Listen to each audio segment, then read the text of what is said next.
Someone who has a perception that the glass is always half empty will have a very different life experience to someone who believes it's always half full. Most people judge their happiness by their level of unhappiness, because the world that we live in and the way it's lived and all the stress and all the pressures of conforming, the pressures to pay the rent and all the rest of it. Most of the time when people feel less unhappy, they take that to be happiness. You can take a football example. You have two football teams playing. One is playing terribly and they're 2-0 down. They can't kick the ball in the right direction to save their lives. And then somehow, through apparently a lucky break, they score a goal. Against everything, all the run of play, they score a goal. What invariably happens then? The team that was shocking and losing 2-0 and was going nowhere suddenly starts to come into the game. They start to play better. They start to show confidence, more confidence in the game. And the game can transform. The skill of the team that was 2-0 down hasn't changed. They're no more skillful suddenly out of nowhere than they were before. No better footballers than they were a few minutes ago. What has changed is their perception. And what has changed that perception is just getting that lucky goal. It's changed their attitude and themselves. Hey, hold on a minute, we've got a chance here. And you see this in life all the time, where people's perceptions of self, their own sense of possibility, their own potential, is mirrored in the lives that they live. So the key is perceptions, because everything changes then. People say, why don't you have a bodyguard? Well, if I have a bodyguard, that is an external expression of my perception that something could happen to me. And once you allow that into your perceptual frequency band, you can manifest that. If you will not allow it in, it cannot manifest. It cannot.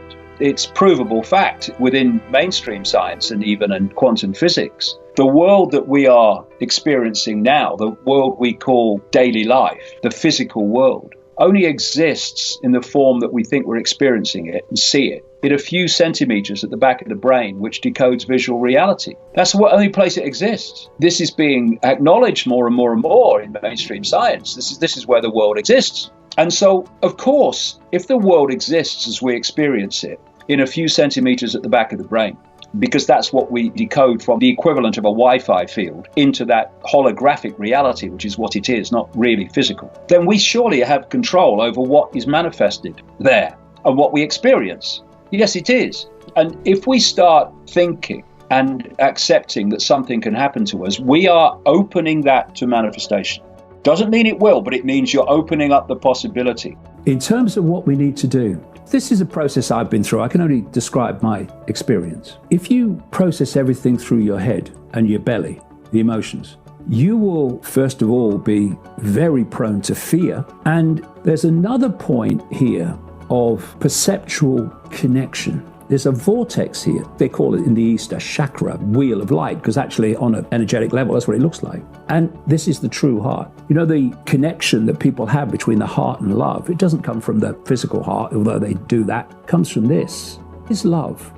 People think love is, oh, I love you, darling. You know, that's, one level of it. But love is beyond that.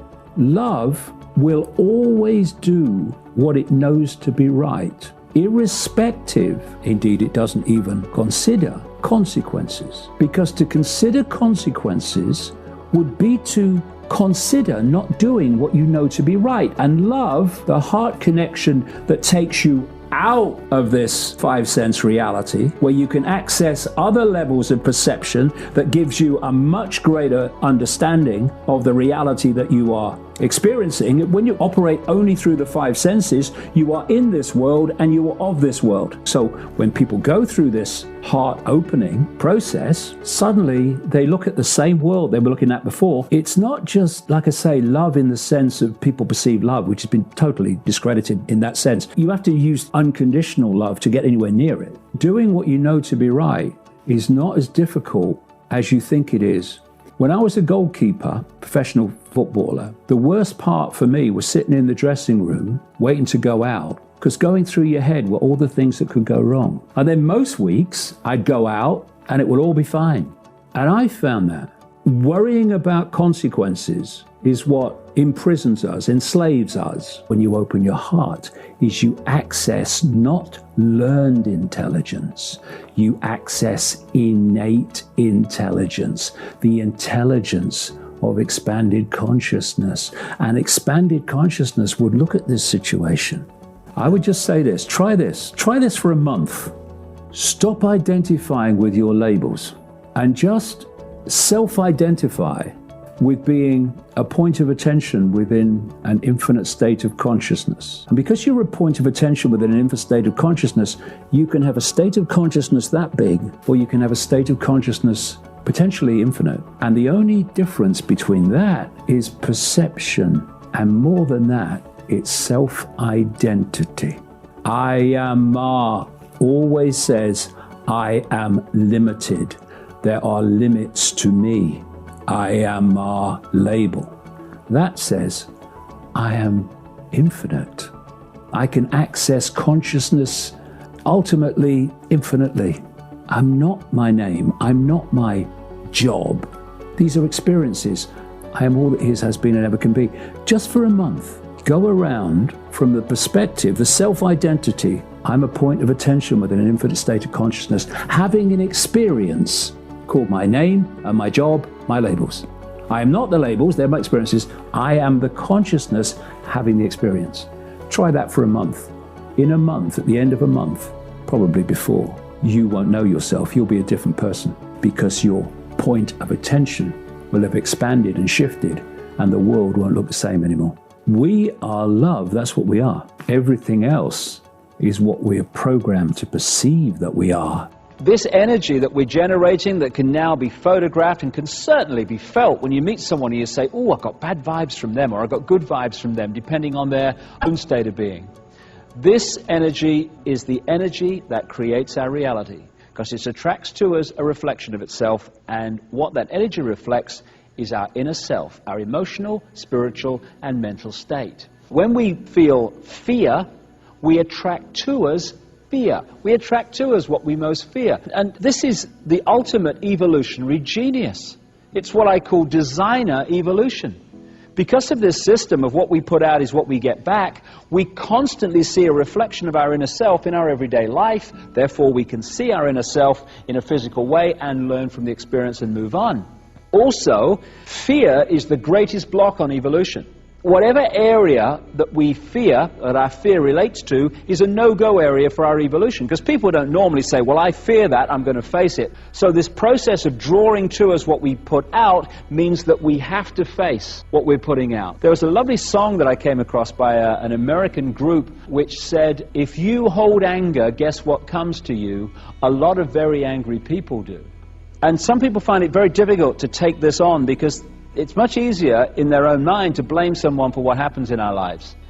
Much more of a challenge to say, hey, I've created this, I'm responsible for it. But when you do, you stop creating what you don't like and you start creating what you do. Because as you change, your world will change. As your perceptions change, particularly perceptions of self change, your world will change.